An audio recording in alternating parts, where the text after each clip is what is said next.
Hi friends, welcome to Indian Recipes Tamil. நம்ம இன்னைக்கு Thoothukudi special macaroons எப்படி செய்கிறதுன்னு பார்க்க போகிறோம். இந்த மக்ரூன் ரெசிபி நிறைய பேருடைய ஃபேவரட் ரெசிபியாக இருக்கும்.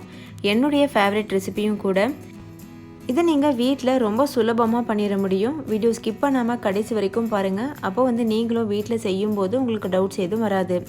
இப்போ வாங்க ஃப்ரெண்ட்ஸ், வீடியோக்குள்ளே போய் இந்த ரெசிபி எப்படி செய்கிறதுன்னு பார்க்கலாம். ஃபஸ்ட்டு இந்த ரெசிபி பண்ணுறதுக்கு அரை கப் அளவு முந்திரி பருப்பு எடுத்துக்கோங்க. இது 100 கிராம் அளவு முந்திரி பருப்பு இருக்கும். இது ஒரு மிக்ஸி ஜாரில் சேர்த்துக்கோங்க. சேர்த்துட்டு இது நல்லா பவுடராக அரைச்சிட்டு வந்துடலாம். இதை பல்ஸ் மோடில் வச்சு விட்டு விட்டு அரைங்க. அப்போ தான் இது ஈஸியாக பவுடர் பண்ண முடியும். அப்படி இல்லைன்னா இது ரொம்ப எண்ணெயை வெளிவிட ஆரம்பிச்சிடும். ஸோ பிசு பிசுன்னு ஆயிரும். பாருங்கள், இந்தளவு நைஸான பவுடராக அரைச்சிட்டு வந்தாச்சு. இப்போ இது ஒரு ஓரமாக இருக்கட்டும்.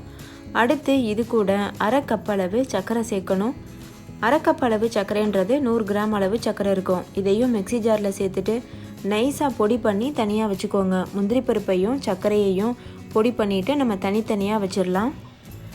இப்போ பாருங்கள், சர்க்கரையும் நான் நைஸாக பொடி பண்ணி எடுத்துகிட்டு வந்துட்டேன். இது ஒரு ஓரமாக இருக்கட்டும். அடுத்து 3 முட்டை எடுத்துக்கோங்க.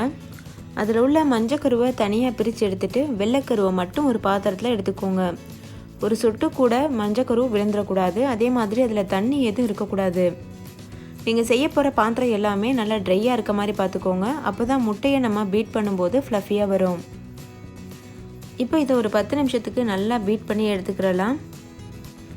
இதை நீங்கள் விஸ்க் வச்சு பண்ணலாம். ஆனால் ரொம்ப அதிகமான நேரம் செலவாகும். ரொம்ப கை வலிக்கிறதுக்கு வாய்ப்பு இருக்குது. அதனால் இந்த மாதிரி எலக்ட்ரிக் பீட்டர் இருந்ததுன்னா நீங்கள் ஈஸியாக செஞ்சிடலாம். இப்போது நல்லா பீட் பண்ணியாச்சு. இது இன்னும் நல்லா திக்காகணும். அதுக்கு முன்னாடி நம்ம அரைச்சி வச்சுருக்க சர்க்கரையை ஒவ்வொரு ஸ்பூனாக சேர்த்து இதை மிக்ஸ் பண்ணிக்கிறலாம். ஒரே டைமில் எல்லா சர்க்கரையும் சேர்த்துடக்கூடாது. ஒவ்வொரு டீஸ்பூனாக சேர்த்துட்டு மிக்ஸ் பண்ணிக்கோங்க. இதே போல் மீதி இருக்க எல்லா சர்க்கரையும் ஒவ்வொரு ஸ்பூனாக சேர்த்துக்கோங்க. இப்போது எல்லா சர்க்கரையும் சேர்த்து நல்லா பீட் பண்ணியாச்சு. இப்போ பாருங்கள் எவ்வளோ திக்காக இருக்குது. நீங்கள் ஸ்பூன்ட்ட அள்ளி இப்படி திருப்பினீங்கன்னா அது விழுகக்கூடாது. அந்த அளவுக்கு இது நல்லா ஸ்டிஃபாக இருக்கணும். இப்போ இதில் நம்ம ஏற்கனவே அரைச்சி வச்சுருந்த முந்திரி பவுடரை சேர்த்துடலாம். சேர்த்துட்டு கை வச்சு நல்லா மிக்ஸ் பண்ணிக்கோங்க. ஒரு ஸ்பூன் இல்லைன்னா கரண்டி வச்சு மிக்ஸ் பண்ணிக்கோங்க. நம்ம பீட்டர் வச்சு பீட் பண்ணக்கூடாது இந்த டைமில். அப்படி பீட் பண்ணோன்னா இந்த முட்டை இலகி ரொம்ப தண்ணியாயிரும். அதுக்கப்புறம் நம்ம மக்ரூன் செய்ய முடியாது. அதனால் இது போல் மெதுவாக கலந்துக்கோங்க. அதே மாதிரி எலக்ட்ரிக் பீட்டரில் பீட் பண்ணும்போதும் மீடியம் ஸ்பீடில் வச்சே பீட் பண்ணி எடுத்துக்கோங்க. ஹை ஸ்பீடில் வச்சு பீட் பண்ணிங்கன்னா நம்மளுக்கு முட்டை நல்லா ஸ்டிஃபாக கிடைக்காது.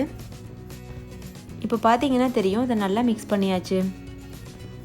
இதை பைப்பிங் பேக் இருந்ததுன்னா அதில் போட்டுக்கோங்க. அப்படி இல்லைன்னா நார்மலான கவர் இருக்குல்ல, அதாவது நம்ம யூஸ் பண்ணுற பால் கவர் கூட நீங்கள் எடுத்துக்கிறலாம். எடுத்துகிட்டு அதில் இந்த க்ரீமை ஃபில் பண்ணிடுங்க. அதுக்கப்புறமா முனையில் ஒரு சின்ன ஓட்டை போட்டுட்டு அதுக்கப்புறம் நீங்கள் அதை யூஸ் பண்ணலாம். நான் பைப்பிங் பேக்கில் ஃபில் பண்ணிவிட்டு யூஸ் பண்ண போகிறேன். இந்த மாதிரி அந்த க்ரீமை உள்ளே வச்சுருங்க. நீங்கள் கவரில் செய்ய போகிறீங்க அப்படின்னா மட்டும் சின்ன மீடியம் சைஸ் அளவுக்கு மட்டும் நீங்கள் கட் பண்ணிக்கோங்க. ரொம்ப அதிகமாக கட் பண்ணிடக்கூடாது. அந்த முனையை மட்டும் கட் பண்ணிக்கோங்க. அதுக்கப்புறம் மித்தது எல்லாமே சேம் மெத்தடு தான். நீங்கள் முட்டையை பீட் பண்ணும்போதே அவனை ப்ரீஹீட்டில் போட்டுருங்க.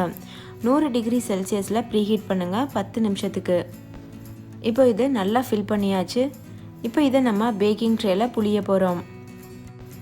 பேக்கிங் ட்ரேயில் பட்டர் ஷீட் போட்டு இது போல் ரெடி பண்ணி எடுத்துக்கோங்க. அதில் நம்ம செஞ்சு வச்சுருக்க மக்ரூன் க்ரீமை பிழிஞ்சு விடுங்க. பாருங்கள், அந்த மாதிரி. இது பிழிகிறது ரொம்ப ஈஸி. ஃபஸ்ட்டு ஒரு பெரிய சைஸ் வட்டம் பிழிங்க. அதுக்கு மேலே சின்ன சின்னதாக பிழிஞ்சிட்டே போகணும்.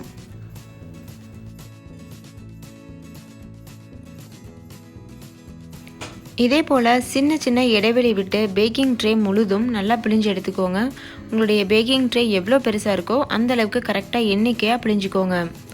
பாருங்கள், இந்த மாதிரி கரெக்டான இடைவெளி விட்டு நான் பிழிஞ்சு எடுத்திருக்கேன். இதை நம்ம இப்போது பேக் பண்ணலாம். ஏற்கனவே நான் சொன்னது போல் அவனை ப்ரீஹீட் பண்ணி வச்சுருக்கேன் 10 நிமிஷத்துக்காக. அதாவது 100 டிகிரி செல்சியஸில். அதே டெம்பரேச்சரில் நம்ம இப்போ தான் பேக் பண்ண போகிறோம். 1லேருந்து 1.5 மணி நேரம் வரைக்கும் பேக் பண்ணி எடுத்துக்கோங்க. அப்படி இது வேகாமல் இருந்ததுன்னா எக்ஸ்ட்ரா ஒரு அரை மணி நேரம் பேக் பண்ணிக்கிறலாம். ஒவ்வொருத்தருடைய அவன் மாறுபடும்ல, அதனால். இப்போ இதையே நீங்கள் கடாயில் பண்ணலாம். ஆனால் அப்படி பண்ணுறதுனால அதிகமாக கேஸ் வேஸ்ட் ஆகும். ஏன்னா அவன்லேயே நம்ம 1.5 மணி நேரம் இதை பேக் பண்ணுறோம். ஸோ ஸ்டவ் டாப்பில் வந்து 1.5 மணி நேரம் உங்களால் வைக்க முடியும் அப்படின்னா நீங்கள் இதை நார்மலான ஸ்டவ்வில் கூட பண்ணலாம். அதுக்கு ஒரு சின்ன தட்டு எடுத்துக்கோங்க. அதில் ஒரு பட்டர் ஷீட் போட்டுட்டு இந்த மாதிரி நான் சொன்னது போலயே பிழிஞ்சு விடுங்க. பாருங்கள், இந்த மாதிரி பிழிஞ்சிட்டு கடாயை வந்து ப்ரீஹீட் பண்ணிடுங்க. ஹை ஃப்ளேமில் வச்சு ஒரு 5 நிமிஷத்துக்கு ப்ரீஹீட் பண்ணிவிட்டு அதில் இந்த மக்ரூன்ஸை நம்ம வச்சு பேக் பண்ணலாம். அதே போல் தான் 1லேருந்து 1.5 மணி நேரம் வரைக்கும் லோ ஃப்ளேமில் வச்சு பேக் பண்ணணும். இப்போ இதை நான் வந்து கடாயில் பேக் பண்ணலான் இருக்கேன். அதுக்கு ஒரு கடாய் சூடுபடுத்திக்கோங்க. அதில் ஒரு ஸ்டாண்ட் வச்சுக்கோங்க. அது மேலே இந்த தட்டை தூக்கி வச்சுருங்க. அதுக்கப்புறமா மூடி போட்டு மூடிட்டு லோ ஃப்ளேமில் வச்சு 1 மணி நேரம் வெயிட் பண்ணி பாருங்கள். அதுக்கப்புறம் இது நல்லா பேக் ஆகிருக்கும். இப்போ பாருங்கள், அவன்லேருந்து வெளியில் எடுத்துகிட்டு வந்துட்டேன். இது நல்லாவே ஆறி இருக்குது. நான் வந்து ட்ரேயில் பண்ண மக்ரூன்ஸ் வந்து அவனில் பண்ணது, சின்ன பிளேட்டில் வச்சுருக்கேன்ல அது வந்து ஸ்டவ் டாப்பில் பண்ணது. ஸோ ரெண்டுமே ரொம்ப வித்தியாசப்படாது, ஒரே மாதிரி தான் டேஸ்ட்டில் இருக்கும். என்ன நம்மளுக்கு கொஞ்சம் கேஸ் வேஸ்ட் ஆகிற மாதிரி ஃபீல் பண்ணுவோம்.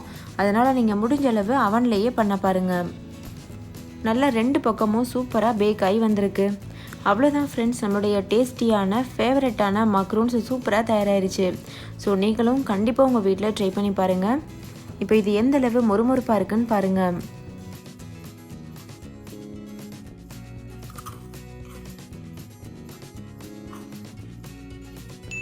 அவ்வளோதான் ஃப்ரெண்ட்ஸ், நீங்களே பார்த்தீங்கல்ல எவ்வளோ மொறுமொறுப்பாக அப்படியே இருந்தது. டேஸ்ட்டும் அட்டகாசமாக இருக்கும். ஸோ கட்டாயம் ட்ரை பண்ணி பாருங்கள். ட்ரை பண்ணிவிட்டு உங்கள் எக்ஸ்பீரியன்ஸ் எப்படி இருந்ததுன்னு கமெண்ட்லையும் கூட ஷேர் பண்ண மறந்துடாதீங்க. இந்த வீடியோ எல்லாருக்கும் ரொம்ப பிடிச்சிருக்கும்னு நம்புகிறேன். பிடிச்சிருந்தா லைக் பண்ணுங்கள், உங்கள் ஃப்ரெண்ட்ஸ் கூட நிறைய ஷேர் பண்ணுங்கள். நம்ம சேனல் இந்தியன் ரெசிபீஸ் தமிழை சப்ஸ்கிரைப் செய்யாத நண்பர்கள் சப்ஸ்கிரைப் செய்துக்கோங்க. தேங்க்யூ, பாய்.